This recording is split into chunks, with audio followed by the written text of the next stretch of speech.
começar então falando alguns conceitos dos parâmetros do livro. Então, gente, parâmetros do livro, só para rever de novo, só falar de novo. É resistência, indutância, capacitância e condutância. Então, reatância indutiva é parâmetro de linha? É parâmetro de linha? Não. É? Reatância indutiva só existe quando você aplica sinal com carga elétrica, ok? Se você tiver um equipamento, um transformador, ele tem uma indutância embutida lá dentro dele. Se você aplicar um sinal de corrente contínua, vai ter reatância indutiva dentro do transformador? Não. Ok? Então, só para diferenciar, eu não, reatância indutiva, reatância capacitiva não é parâmetro de luz. Então, eu comentei aqui os 4 parâmetros, né? E chamando a atenção para a condutância. Onde que estão os 4 parâmetros de uma linha de transmissão? Se uma linha de transmissão ela sai da subestação A e vai até a subestação B, e aqui eu tenho 100 km interligando uma SA a outra, eu tenho em série desse sistema uma resistência e tenho uma indutância. Resistência aqui, resistência do cabo. Indutância da linha. A configuração elétrica, a configuração geométrica da linha. O valor da indutância depende da corrente que está passando?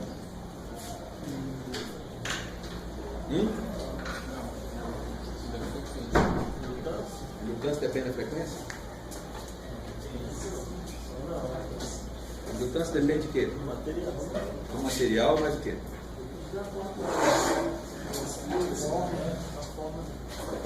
Da configuração geométrica da linha, ou configuração geométrica do equipamento.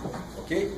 Indutância não depende de corrente. Da mesma forma, a capacitância não depende de tensão. A capacitância também depende de quê? Do material, onde estão as placas, os conceitos das placas, dimensões e das dimensões e configurações do capacitor. Agora você vai falar assim, a potência de um banco de capacitor, aí depende da tensão. Porque quanto maior a tensão, mais ele vai armazenar energia. Ok? Diferente. Então, eu tenho ali, ó, entre uma subestação e outra, uma linha. Essa linha ela tem a resistência do cabo, a indutância da linha. Em paralelo vai aparecer uma capacitância. Aqui é o solo. Como é que se configura essa capacitância numa linha? A distância entre cada som. Eu não tenho um condutor lá em cima? Esse condutor é a minha placa positiva da placa do capacitor. E o solo é a placa negativa. Eu criei ali um capacitor no sistema, um capacitor da linha. Eu pergunto para os senhores, se isso aqui virou um circuito elétrico, vai descer corrente aqui? Eu acho. Se a isolação tiver boa. É 30 kV por centímetro. Vai descer corrente ali? Dependendo da tensão, Vai descer e vai descer muito. Né? Então o que acontece? Mas só que Cerca, então quando quer dizer passa que o baixo camarada que está tem passando que ser aqui debaixo aqui aterrado. dessa linha está tomando choque? Não. Por quê? faz parte do circuito. A cada filamento dessa linha está descendo uma migalha de corrente. A gente está juntando essa capacitância, que isso aqui, cada aqui é uma capacitância. Ó. Se eu pegar uma unidade de metro, eu não vou ter 100.000 unidades de metro ali naquela linha, que ela não tem 100 km. Então, a cada unidade de metro de comprimento, eu vou ter um capacitorzinho aqui. E por aqui vai descer um valorzinho de corrente aqui, irrisório. Só que na hora que eu junto essa turma toda e faço isso aqui virar um capacitorzão, aqui eu vejo um valor de corrente enorme, mas o sistema não é nada. Então, corrente, quando você tem uma linha que a tensão dela é muito alta, igual por exemplo, 345 kV. Uma linha de 345 kV ela pode ter corrente de carregamento. O que é corrente de carregamento? Corrente de carregamento, vamos ver para frente, é exatamente essa corrente por causa dessa influência da capacitância da linha. Eu posso ter aqui, ó, 250 amperes de corrente de carregamento. A linha estava vazia e já está passando 250 amperes. Ok? Professor. Lá para frente. Aí, na verdade, como é o capacitor, então, na verdade, isso aqui é um jotão. Eu tenho resistência e impedância. Os dois estão em série. Esses dois aqui estão em série. Capacitância está em paralelo. E além da capacitância, eu também vou ter aqui em paralelo, não nessa ordem, tá? Eu posso desenhar aqui, posso desenhar aqui. É só o modelo. Eu tenho aqui a condutância. E o que a condutância é? É a passagem de corrente que vem, ó, da fase. A fase está aqui está o metal da torre, sustentação da torre, a cadeia de isoladores, e aqui está a fase. A corrente vai passar por aqui e vai fechar na torre. Por mais isolador que seja, por mais dielétrico que seja o isolador, ele conduz um determinado valor de corrente. É pequenininha? É muito pequena. Só que o seguinte, você pega uma região dessa de contagem, que a poluição industrial é alta, vai caindo poluição aqui. Aí dá uma garoazinha. Aí aquilo ali vira uma meleca. Aí a corrente de fuga aumenta. Você vai para uma região salina, perto de praia, de mar, né? Você vai depositando ali a maresia, ali. O sal, altamente condutor, né? Aí você aumenta a corrente de fuga. Então, em linha de transmissão, onde tem muito poluição, de vez em quando o helicóptero vai lá com um jato de água e já tira água no isolador para poder lavar o isolador, para poder diminuir isso aqui. O que é isso aqui, gente? Essa corrente subindo aqui, o que é isso aqui? O que é isso aqui? Dinheiro. Dinheiro está jogando fora. Então, o helicóptero ele joga, lava a cadeia de isoladores e voltando ele passa de novo. Se a gente falar dos coagulantes, vamos falar dos condutores. Os condutores. O condutor é o elemento mais importante na linha de transmissão. Por quê?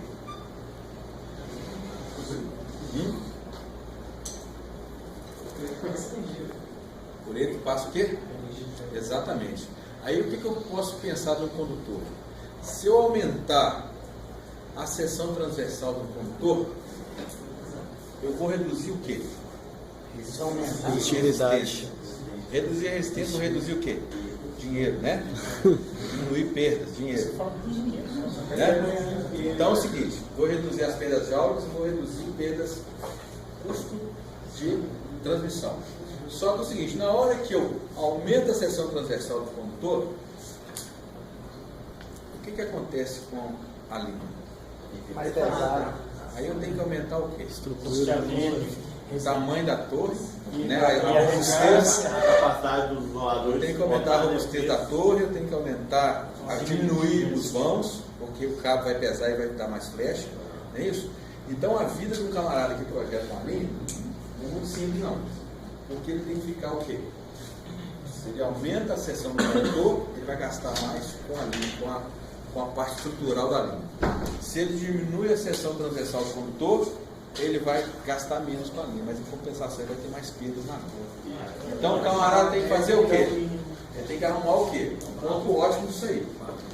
E aí, vocês imaginam o seguinte, que num sistema real, faça apenas duas alternativas para poder o gerente de projeto definir que vai fazer A ou B?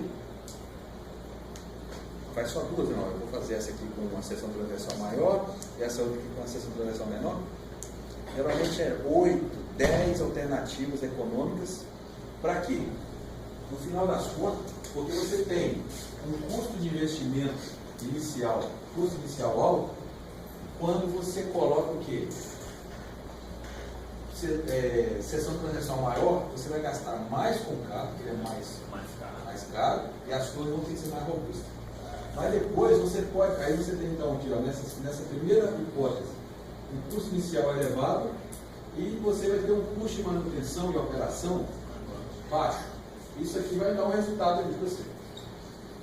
Na alternativa 2, você coloca um carro mais simples, você tem um custo inicial mais baixo, mas depois você vai ter um custo de manutenção e operação mais alto. Isso aqui vai te dar um resultado por isso. Valor presente líquido.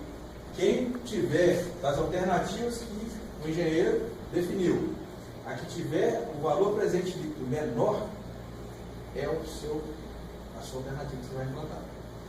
Ah, não, mas aqui vai ficar muito feia, ali vai ficar muito feia. Então a gente tem os dois primeiros parâmetros, resistência e indutância.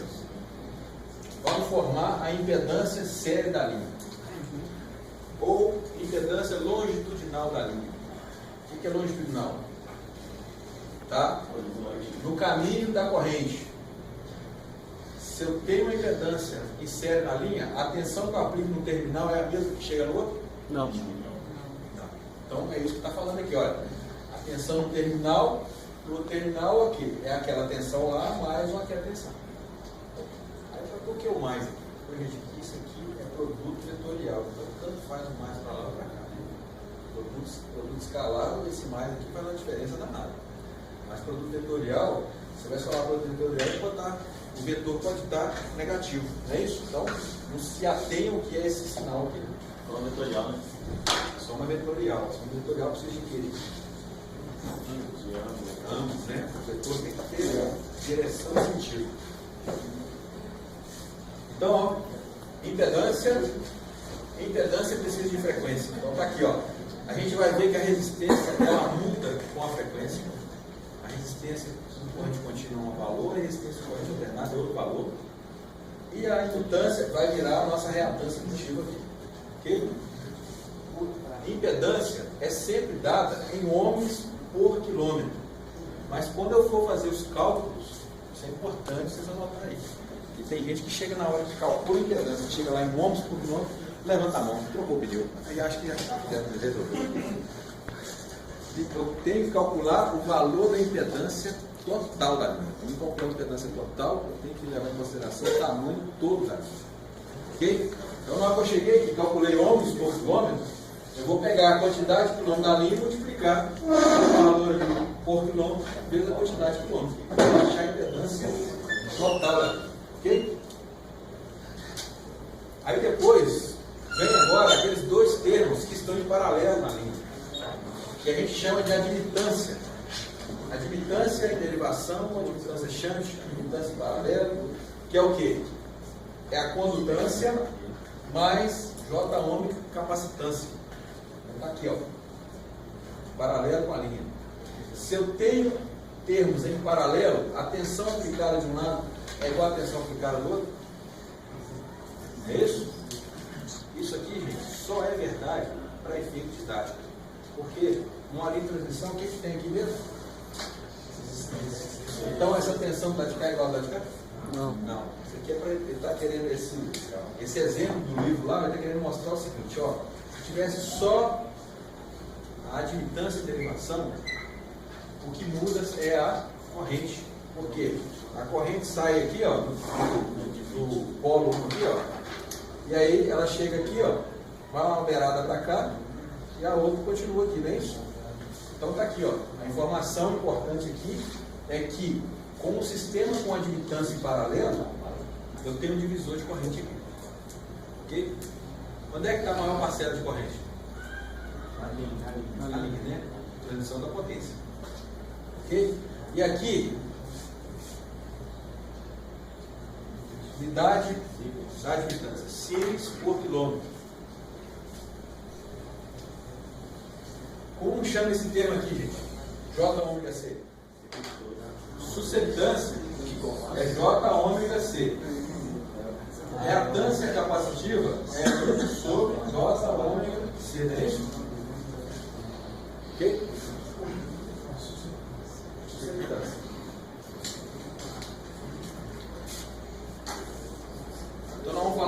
condutores agora. Primeiro, a informação da aplicação do condutor de alumínio. Por que aplicar condutor de alumínio em vez de aplicar condutor de cobre? Tá um monte de coisa ali, né? Falando ali, ó. Menor peso, na verdade tudo vai virar dinheiro ali, né? Mas só que assim, ó, menor custo, né? Menor peso. Se eu tenho um peso menor, eu tenho estrutura mais leve. Eu gasto menos com ferragem, gasto menos com fundação de torre. E eu diminuo a questão do efeito corona quando eu estou com tensões elevadas de transmissão. Quando passa de 230 kV, começa a aparecer o tal do efeito corona. Alguém já ouviu falar nisso? Furo do isolador? Não, furo do isolador é corrente de fogo. O efeito corona é a ionização do ar. Vamos ver daqui para frente. Porque é o seguinte, eu não tenho que transmitir uma determinada potência. O condutor de cobre ele não conduz mais que o condutor de alumínio. Para mim conduzir essa mesma potência com alumínio, eu não vou aumentar a seção transversal do cabo? Sim. Quando eu aumento a seção transversal do cabo, eu diminuo o gradiente de campo elétrico e eu consigo minimizar o efeito corona. E esse condutor está com um valor de tensão aplicado nele. Ele tem um vetor de campo elétrico em todas as direções dele. Eu desenhei aqui o vetor campo elétrico só em 4 direções. Mas isso aqui, ó, isso tudo aqui. Aí a gente vai ver para frente daqui a pouco. O que acontece? Quando a tensão aqui está muito elevada, eu estou falando de 345 kV, 500 kV, 750. Esse gradiente de campo elétrico aqui, ele começa a ionizar o ar que está em volta. O ar que era isolante começa a conduzir corrente. E o ar ele não é bom para conduzir corrente não, aí vai dar barulho. Aí fica aquele barulho, você passa perto de linha, a linha está aquele barulho lá. Isso aí é o efeito corona. Depois a gente vai ver mais um pouquinho para frente. Então, tem essas vantagens aqui, condutor de alumínio. E só se usa em transmissão condutor de alumínio. Tem condutores homogêneos. E o que é condutor homogêneo? Só alumínio. Só alumínio. Nós temos condutores não homogêneos, são condutores o quê? Existe uma alma de aço na coroa interna, ou nas coroas internas aqui, ó, do condutor, que faz o papel da sustentação. Enquanto as coroas externas são de alumínio e faz o papel da condução. Ok? Condutor de linha de transmissão é pequenininho assim? Não. São várias coroas, depois a gente vai ver aqui nas fotos aqui, várias coroas para poder fazer a transmissão. Gente, então, eu tenho aqui, ó, eu tenho dois tipos de condutores principais. A gente vai ver alguns outros ali na frente, mas cabo homogêneo, cabo não homogêneo, condutor não homogêneo, e aqui, ó, cabos múltiplos. Então isso aqui não quer dizer que aqui é fase A, fase B, fase C e neutro. Isso aqui é uma fase toda. Então, dependendo da tensão, eu vou ter 2 condutores por fase, 3 condutores por fase e até 4 condutores por fase. Eu usa-se muito isso aqui para poder reduzir o efeito corona. Isso aqui não é para transmitir mais potência, isso aqui é para reduzir o efeito corona. O efeito corona ele gera muitas perdas elétricas na linha. Para fazer o cálculo de indutância de uma linha real, a gente tem que levar em consideração vários parâmetros que estão envolvidos ali no meio onde está inserida aquela linha de transmissão. O primeiro deles é a questão do solo. O solo, ele é plano? Não. O solo é planinho? Retilíneo? Raramente. Minas Gerais então é certinho. Aí, o que acontece? A gente tem as linhas de campo magnético, elas distorcem com a proximidade do solo. E isso causa uma variação do campo magnético ao longo da linha. Só que para efeito prático aqui, didático aqui na sala, no curso de graduação, a gente considera que esse solo não é dessa forma aqui. Esse solo está mais ou menos plano, né?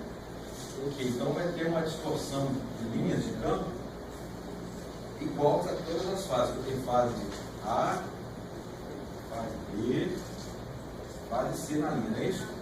Então as três estão tendo a mesma distorção por causa do solo.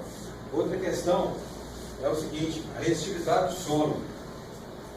A resistividade do solo, a gente considera ela constante. Isso também na vida real não é verdade. Na vida real lá, olha lá, você tem aqui a superfície, você tem geralmente uma camada de solo com resistividade 1, uma outra camada de resistividade 2, uma outra camada e assim vai. Quer dizer que eu estou falando de camadas. Aqui eu posso ter argila, aqui eu posso ter pedregulho, aqui eu posso ter rocha, e aqui eu posso ter magma, né? Então, para cada... Qual que é essa distância aqui? Depende. Não dá para saber não. Qual é o tamanho dessa camada? Tem como saber. Então, isso aqui, essa resistividade aqui de solo, ela também interfere nas linhas de fluxo magnético. Para efeito nosso aqui, nós vamos considerar o quê? O solo plano e como se fosse uma só camada de resistividade de solo. Em Minas Gerais, o solo ele tem mais ou menos a resistividade equivalente, né, ou média aqui, de 2.500 ohms metro. Tem locais de Minas Gerais que a resistividade é 10.000 ohms metro. Lá na França, a resistividade média lá é 50 ohms metro. Na França não, desculpa, na Austrália. Onde que é, qual o valor de resistividade que é melhor? Austrália. Essa aqui é menor. Eu vou gastar para fazer o menos tempo de encarramento, eu vou gastar menos taxa de encarramento, menos eletrodos aqui nesse valor aqui. Então, o solo mineiro é um solo que você gasta muitos eletrodos para poder fazer uma malha de aterramento SPDA. Ok? E a vida nossa aqui. Então, considero que então, uma resistividade de solo constante, solo plano. O que isso vai interferir no resultado da linha, no final do resultado da linha? Vai ter uma influência. Mas essa influência está dentro do erro admissível para fluxo de potência. Ok? Fluxo de potência você trabalha com uma margem de erro. E essa margem de erro, todas essas considerações que a gente faz aqui, elas estão dentro dessa margem de erro. Então, para que é considerado isso? Porque, às vezes, eu preciso fazer um trabalho específico numa linha. Tem uma linha que está saindo demais, a linha está desligando demais. Aí o engenheiro vai ter que ir lá estudar a linha. Aí ele vai ter que fazer. Ele vai poder considerar o caso prático? Não. Ele vai ter que avaliar a linha. Ele vai ter que ir lá no local avaliar a linha. Aí ele vai ter que ver lá como é que é o solo lá no local. A gente vai colocar outra situação aqui agora. Tem duas paralelas em relação ao solo. O que é isso aqui? O que está querendo dizer isso aqui? Eu tenho o solo, eu tenho fase A, fase B, fase C. Aquilo ali está querendo dizer o seguinte, que a distância dessa fase em relação ao solo é a mesma dessa e é a mesma dessa. Na vida real isso aqui é assim. O camarada às vezes vai tracionar esse cabo aqui, dá uma traçãozinha maior de cá, então isso fica o quê? Com catenários diferentes. Isso lá na prática é assim. Aqui a gente está considerando o quê? Para efeito didático aqui, a gente está eliminando essa influência de catenário diferente aqui. Também está dentro do erro de fluxo de potência. Despreze-se os efeitos da torre de transmissão. O que quer dizer isso? A torre aqui é metálica. A torre metálica, o fluxo magnético vai interagir com essa torre, vai causar distorção. Então, também estamos considerando isso aqui. Para quê? Eu preciso de tratar com vocês uma linguagem prática aqui de indutância. E a prática da indutância é o quê? É o material, é o meio onde ela está, a linha de transmissão está inserida, e é a configuração geométrica da linha. É isso que é importante, é isso que é o carro-chefe de indutância, é o quê? O meio onde ela está inserida. Não é com a linha de transmissão está inserida. No ar, não é isso? Então, nós vamos ouvir falar aqui o tempo todo de permeabilidade magnética do ar. E nós vamos ouvir falar também das configurações geométricas. Então, nós vamos ouvir falar de distância, entre fases e de raio do condutor. Isso aqui é o importante. O meio onde ela está inserida e as configurações geométricas da linha. Isso aqui é o forte para a indutância. Desprezar o efeito da Terra é o que a gente já comentou aqui a respeito do fluxo magnético. E desprezar o efeito do condutor para-raio.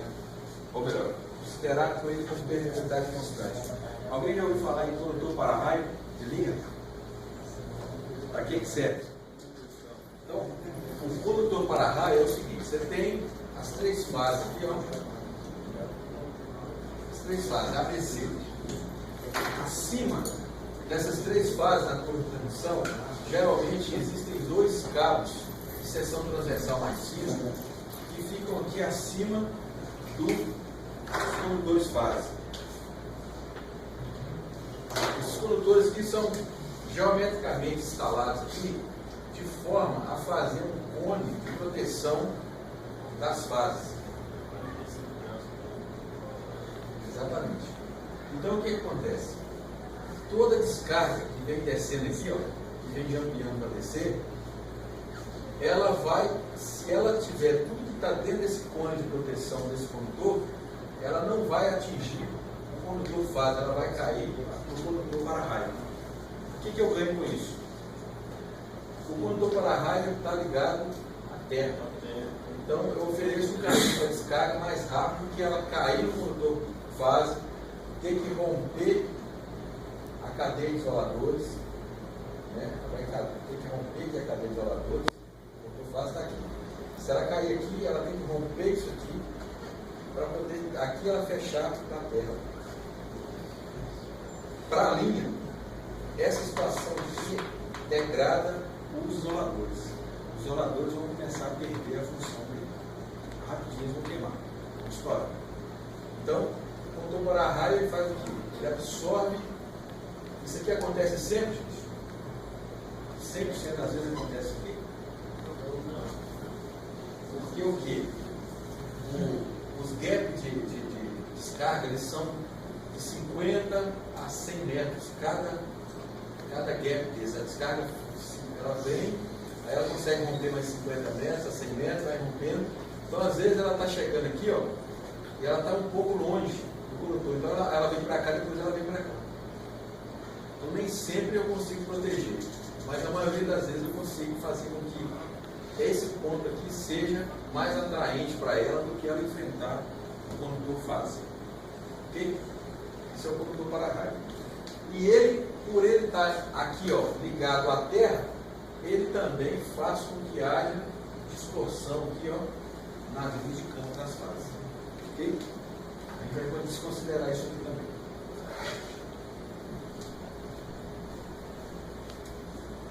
Para todos esses parâmetros que a gente citou aqui, existem estudos que já definem como fazer, por exemplo, solo de resistividade não constante.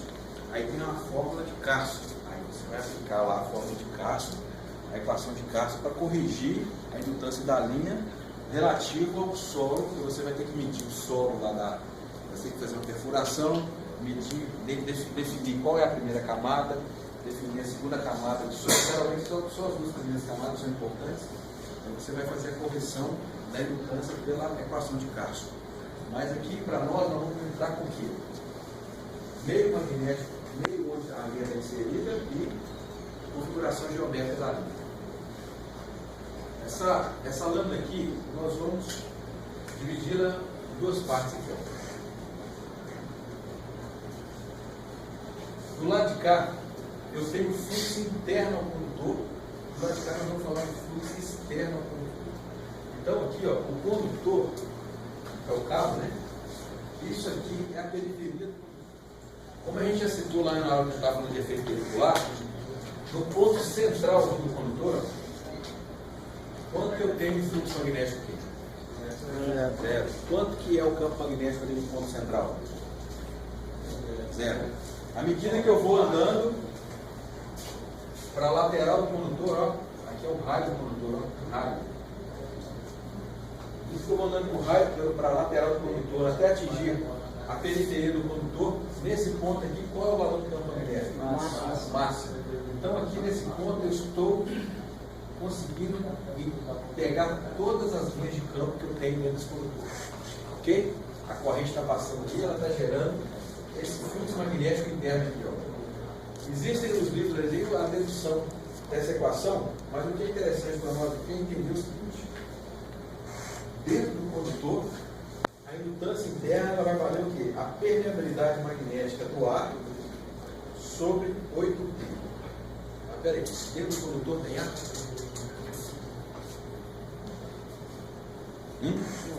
Não. Como é que eu calculo a permeabilidade do alumínio? Permeabilidade do alumínio.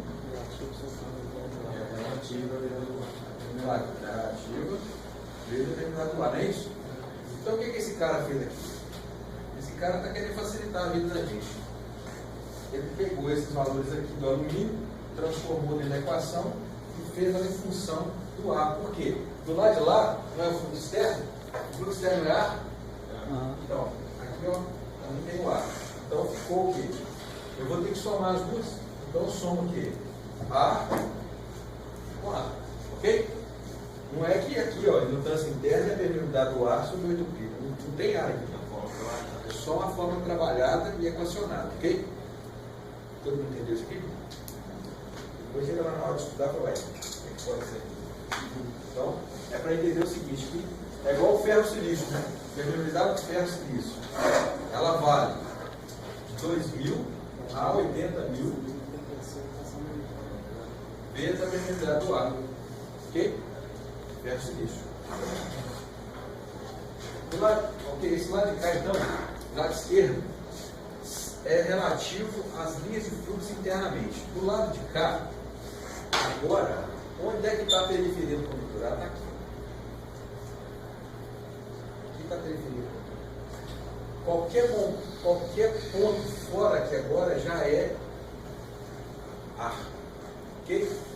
Agora, as linhas de campo aqui, ó, aqui fora, elas vão se distanciando, não é isso? Do condutor. E o campo magnético vai ficando o quê? Cada vez menor, não é isso?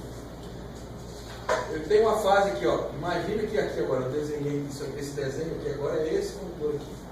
Do lado dele tem o que aqui? Próxima fase. É isso? Não, então.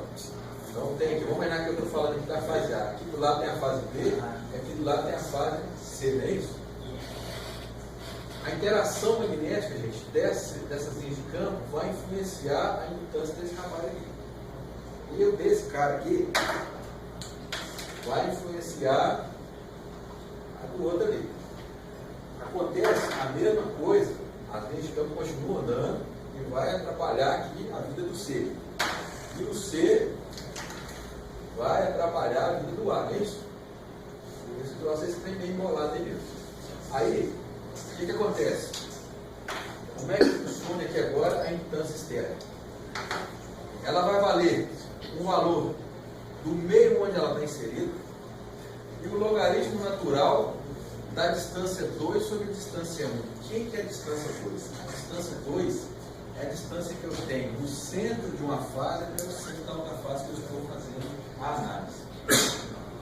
E a distância 1 é o raio do condutor. Então aqui, ó, nós vamos aplicar nas equações para frente aqui sempre D2 vai ser sempre a distância entre fases.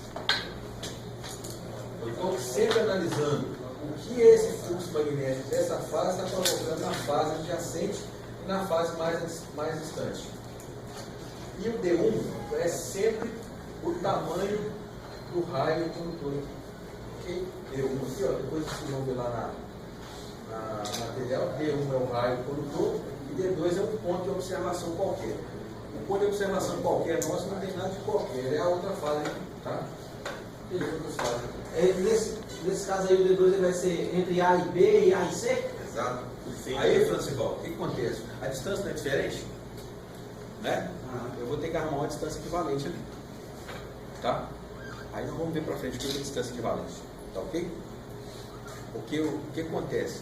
Você concorda que da fase de A para B tem mais interferência do que de A para C? Porque ele está mais longe? E aí no final das contas, né, só para fechar essa lâmina aqui, ó, a indutância total de uma fase, ela é sempre o quê? A interna mais a influência das outras fases sobre ela. Ok? E aí, para nós começarmos aqui a análise, o primeiro passo é falar do raio. Para me falar do raio, eu tenho que falar do condutor. Então, para efeito de indutância, não tem nada a ver se eu estou com aço misturado com alumínio. O que vale para a indutância é o quê? É o raio desse condutor. Se aqui dentro tem aço, se aqui dentro é liga, se aqui dentro é alumínio, tanto faz. Nós vamos trabalhar com o quê? Condutor e cordoado. Teria esse condutor para analisar, que é um fio, teria aqui um conjunto de fios montados.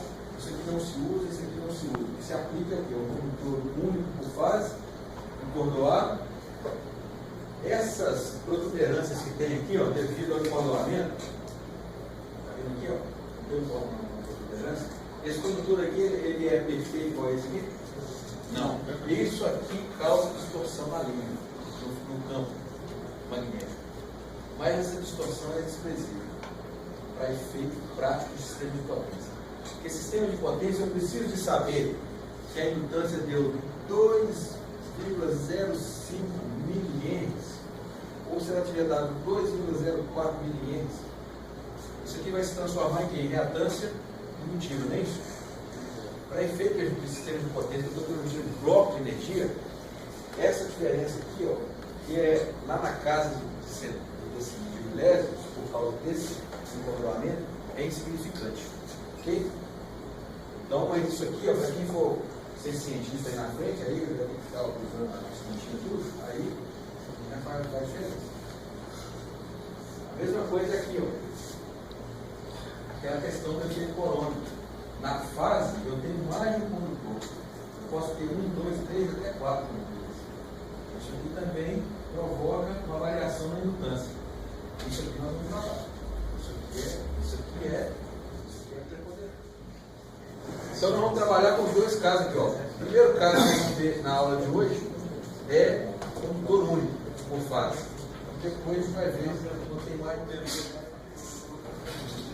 As linhas de fluxo, elas passam dentro do condutor. A gente viu lá no efeito pelicular, elas passam de forma uniforme dentro do condutor, as linhas de fluxo? Não. E aí, o que acontece? Esse fio aqui, né, esse aqui é um condutor encordoado. São 7 fios formando esse condutor. Esse condutor aqui, ele tem a mesma, ele trabalha da mesma forma que esses outros de fora aqui? Esse fio, quer dizer? Não, né? Esse fio aqui, ele está abraçando menos linhas de campo do que os de fora, ok? Todo mundo lembra disso aí? Para isso, gente, então eu tenho que calcular agora uma média geométrica. Porque lá na natureza, eletricidade não é efeito natural, é efeito da natureza, não é força da natureza.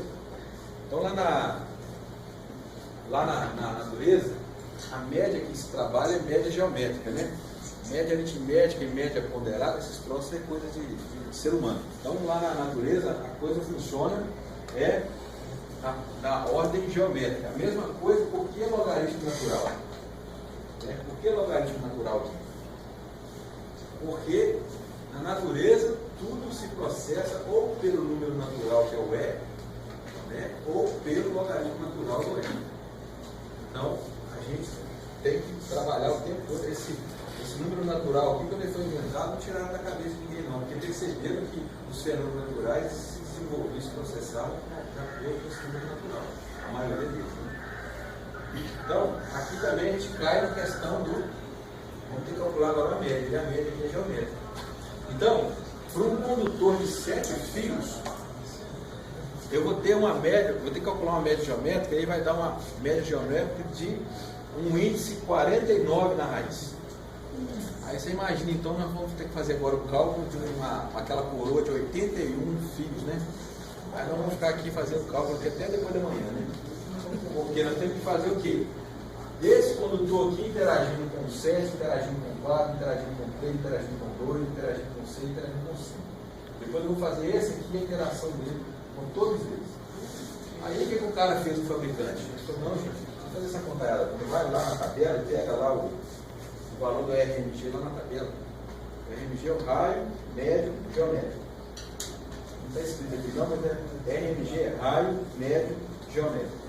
O fabricante já entrega para você lá daquele condutor e já te entrega o raio médio geométrico do condutor. Para a gente não precisar fazer aquela porcaiada toda aqui. Ok?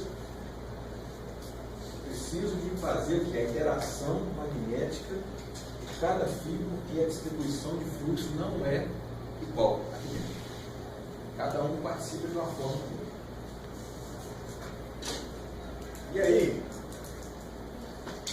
Vamos mostrar lá na tabela, deixa eu mostrar na tabela, onde é que está explicando essa tabela? Estava na primeira aula aqui, nós falamos dessas três aqui, é isso? Resistência. E agora, para cálculo de indutância, nós vamos usar essa coluna aqui, ó. O GMR, ou aqui em português é o RMG, né? Raio médio geométrico. Ele é dado em PES. Então, esse condutor Lineage tem um raio médio geométrico em PES 0,02 PES. 243. Tá ok? Nós vamos trabalhar com resistência para calcular a impedância C, nós vamos trabalhar com essa coluna e com essa coluna. Aqui para resistência e aqui para cálculo de indutância. Tem que converter a unidade? É o seguinte, porque a milha eu vou ter que converter. Né? Ó, a milha lá você vai ter que passar na quilômetro. Né? Aqui, ó, você vai ter na equação, você vai ter assim, ó. 0 sobre 2π Ln de distância sobre raio. O Ln, para você calcular o Ln, você vai ter que eliminar as medidas, ok? Porque o Ln vai ser um número aqui adimensional. Então, se você deixar PES com PES aqui embaixo, seja igual cortar. Agora, se um lado tiver metro e o outro lado tiver PES, o que você tem que fazer? Você converter um lado para o outro aqui, você tem que eliminar aqui. Vai ficar aqui dois números adimensionais. Ok? Aí vai ser. A gente vai fazer um exercício aqui, que já está pronto. Os dois estavam em pés. Eu não precisava ter feito mudança da meta. Eu não mudei os dois na meta só para a gente fazer a conversão da unidade. Porque o pessoal fica na dúvida aqui. Aí eu jogo o pés em cima, eu jogo o pés embaixo, eu jogo o meta em cima, eu jogo a milha embaixo, fica aquela confusão. Né? Então, tem um exercício aqui que tem uma questão da conversão. Ok? Aí você tem que fazer essa análise, cara. Porque você tem que ter um número aqui que você elimina as duas trifases com espaçamento simétrico. O que é espaçamento simétrico? Ou espaçamento equilátero? Os vértices têm o mesmo tamanho. Mesma distância que eu tenho entre as fases. Né? Então tá aqui, ó, fase A, fase C, fase B. A distância de A para B é a mesma de B para C, que é a mesma de C para A. Na vida real isso aqui tem de transmissão assim? Pode até ter, mas é muito pouco. Então isso aqui é só para a gente entender o inicial do processo aqui. Então, numa linha trifásica, com distâncias equiláteras, vem aquela equação que a gente mostrou aqui, ó. De 0 sobre 2π, logaritmo neperiano da distância entre as fases. A distância da fase não é a mesma? Então eu preciso fazer equivalência aqui, igual o Francisco Alves tinha perguntado. Eu preciso de a mesma distância. Então eu já entro com D aqui. E embaixo eu faço aquela correção do fluxo interno. RMG. Porque aqui é cargas modulado, tá lembrado? Cargas modulado. E o fluxo interno vai variar. Então RMG embaixo. É o raio médio geométrico do cabo, do condutor. Em cima, a distância. Se eu calcular a indutância da fase A, eu automaticamente estou indo na B e automaticamente ele nascer. Ainda é vazamento angular entre indutâncias? 120 graus? Tem? Acho que não. O que varia é a tensão que está sendo aplicada e que é defasada a 120 graus de elétrico. A indutância é um parâmetro construtivo da linha, então elas não têm desfazamento não, é o mesmo valor das três. E a medida de indutância é o quê? R's por metro. Ok? Isso quer dizer o seguinte, à medida que a linha aumenta o tamanho dela, a indutância diminui ou aumenta? Não, aumenta, não é isso?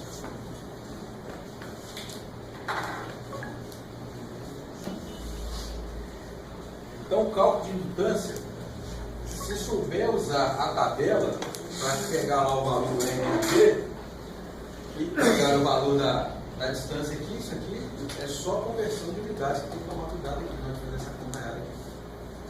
Aí nós vamos passar para o caso base, né, que é o quê? As fases estão dispostas de forma não equilátera. Isso aqui é o usual não. O usual nosso é o quê? Fase A, fase B, fase C. Eu peguei como uma figura de livro lá. Distância AB, distância C, e você tem uma distância aqui, ó, AC. Distância AC é 2 vezes maior do que as outras duas distâncias, não é? Se essa linha ficar o tempo todo de um terminal ao outro terminal, eu vou ter desequilíbrio dos valores das indutâncias. Por quê? O que acontece? A influência de A em C sempre vai ser diferente da indutância de A para B. B vai estar o tempo todo com a mesma relatividade aqui, ó. Mas de A para C a coisa não muda. O fluxo magnético que vai interagir aqui são diferentes desse fluxo que interage com B. Aí, quando acontece isso aqui, e a linha é uma linha que passa muita potência nela, se for uma linha pequena, você não deixa esse trem rolar do jeito que está aqui. Agora, quando é uma linha grande, você vai ter que fazer o quê? Transposição da fase. Então, por exemplo, uma linha de 90 km, a linha toda, terminal ao terminal, lá na ponta lá, tem 90, né? Os primeiros 30 km vai andar o quê? A, B, C. Dos 30 aos 60, então, mais 30 aqui, ó. Eu vou inverter a posição geométrica das linhas. Então, ó, aqui quem está no centro, B, passou para C, depois passa para quem? Para A. Se eu observar cada intervalo desse, eu vou ter diferentes valores de indutância para as fases. Mas se eu olhar de terminal a terminal, o que acontece? Está equilibrado. E o que vale para a linha de transmissão? Eu fico calculando quanto que vale a tensão lá no meio da linha? Não, eu quero saber quanto que ela vale aqui nesse terminal e quanto que ela vale no terminal de lá, não é isso? Então, com a transposição de fases, eu consigo equilibrar a indutância para que eu mantenha aquela igualdade, que a indutância de A é igual a B e é igual a C. Tá ok? Isso é feito bonitinho, gente, na vida real. E chega lá no 30 km, eu mudo lá na torre lá. Isso aqui é quando dá. Aí, porque é o seguinte, às vezes você chega aqui no ponto que você tem um ponto ótimo de fazer essa transposição, aí o fazendeiro não deixa você colocar uma torre adjacente, porque essa transposição, eu estou falando aqui de distância que faz que eu tenho que manter, porque eu estou com tensão elevada. Então eu tenho que fazer o quê? Eu tenho que pôr uma torre de apoio aqui para levar o condutor para lá, para depois voltar aqui para cá, para mim poder trançar os condutores. E às vezes eu não tenho esse espaço, então eu vou aonde der e lá eu faço. Então sempre vai ter um desequilíbrio. Na linha real vai ter um desequilíbrio, mas isso tem que estar dentro daquela margem de erro do sistema dele. Ok? Então, Marcelo, esse encabeçamento dessa linha, ela sai e na chegada ela tem que chegar na mesma posição que Que saiu, não é isso? Não, aí o que acontece? Sabe, aqui ó, saiu aqui ó, A, B, C. Como é que chegou aqui? Chegou C, A, B. Aí o que você tem que fazer, Francisco? Transformador, eu preciso ligar ele A, B, C. O que você faz lá? Na hora de chegar lá no transformador, você investe lá no transformador. Porque o transformador você tem que pegar ele na sequência, né? Para manter a sequência de fase do sistema elétrico. Ok? Só na cabeça do transformador, lá na rua, no embuchamento, você investe. Às vezes você não investe no embuchamento, você investe na última torre. A subestação está aqui, ó. Ali Antes da chegada da subestação. né? Então você tem essa última torre aqui, ó. Aqui nessa torre você faz essa inversão. Para você Entrar na subestação já tombado. Geralmente a torre é muito alta, né? A gente pegar aqui, ó. A subestação está nesse plano aqui e a torre tem 20 metros. Então, da última ponta aqui, ó, ela vai mergulhar aqui para a seção aqui, do ponto de ancoragem das fases. Aí ela vai e faz o que ela precisa fazer para poder chegar na sequência correta.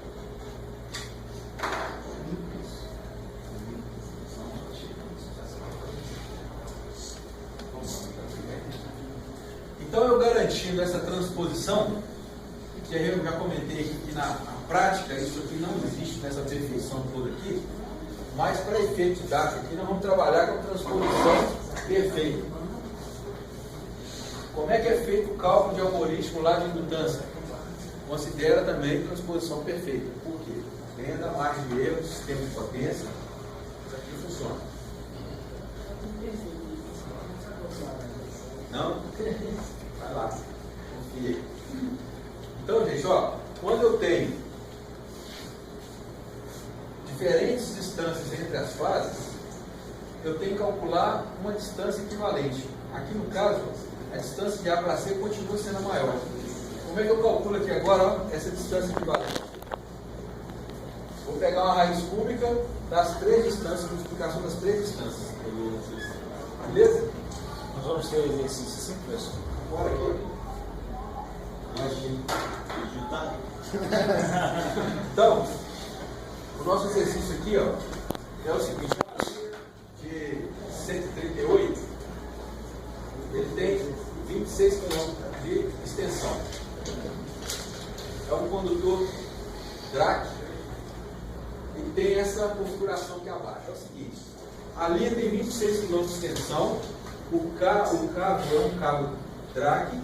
Então eu vou lá naquela tabela, lá na tabela de condutores, vou pegar o cabo e vou correr até na coluna de 50 graus, ok? Resistência corrente alternada, 60 Hz, 50 graus. O valor dela é 0,284 ohms por milha. Então, o valor da resistência que foi formada desse cabo, ó, a resistência do cabo a 50 graus é 0,284 ohms por milha. Mais o que eu tenho que considerar no cálculo da resistência? A correção da catenária, isso, e o tamanho da linha. É isso? E o tamanho da linha. Então, ó, para a gente calcular aqui, ó, tem que transformar milha para quilômetro, tem que entrar com o fator de correção da catenária e de cordoamento, e depois eu tenho que entrar com a extensão da linha, para me calcular a resistência total da linha. Ok? Então, o que foi feito aqui, ó? A resistência, o que é RA aqui? Ó? O RA aqui é a resistência da fase A. Da fase B vai ser diferente? Então, aqui é só RA, que é da fase A. Vai ser esse fator de correção vezes a resistência efetiva para 50 graus aqui, ó. Então, eu tenho aqui, ó, 1,02 vezes esse valor aqui, ó. Vou transformar agora ohms por milha em quilômetro. Então, uma milha é 1.609 metros e 1 quilômetro é 1.000 metros. Então, eu posso cortar aqui, ó. Poderia ter feito 1,609 quilômetros direto, poderia. Então, eu posso cortar a milha por milha, eu vou cortar metro por metro, sobrou quilômetro lá no denominador. E o ohms também. Então, multiplico isso tudo aqui, deu 0,08 ohms por quilômetro.